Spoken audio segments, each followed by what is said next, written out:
Esther 8.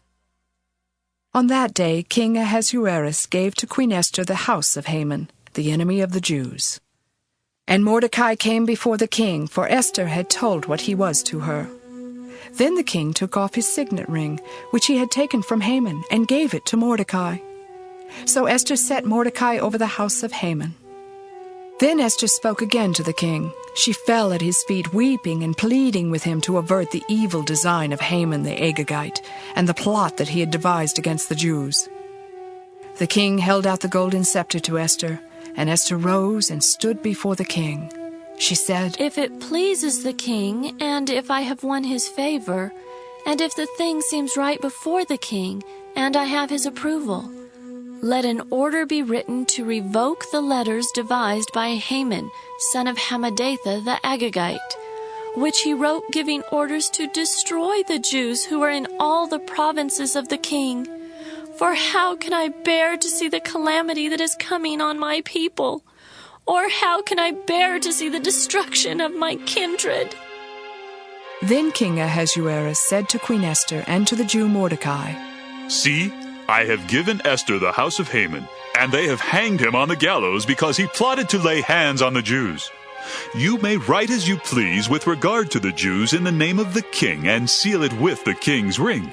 For an edict written in the name of the king and sealed with the king's ring cannot be revoked."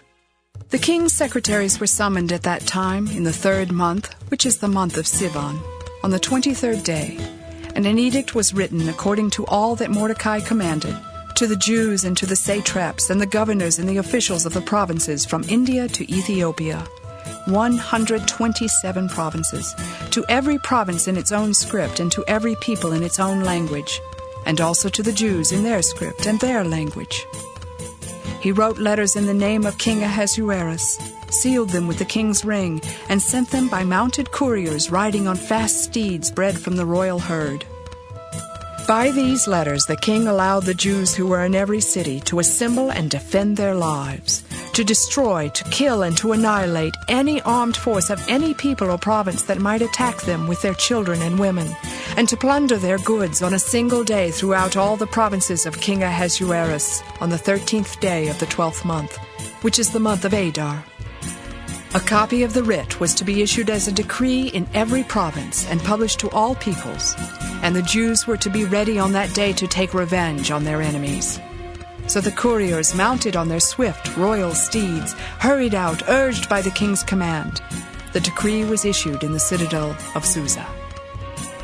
Then Mordecai went out from the presence of the king, wearing royal robes of blue and white, with a great golden crown and a mantle of fine linen and purple, while the city of Susa shouted and rejoiced.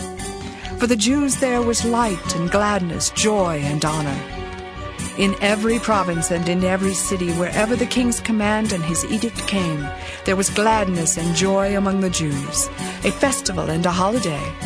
Furthermore, many of the peoples of the country professed to be Jews, because the fear of the Jews had fallen upon them.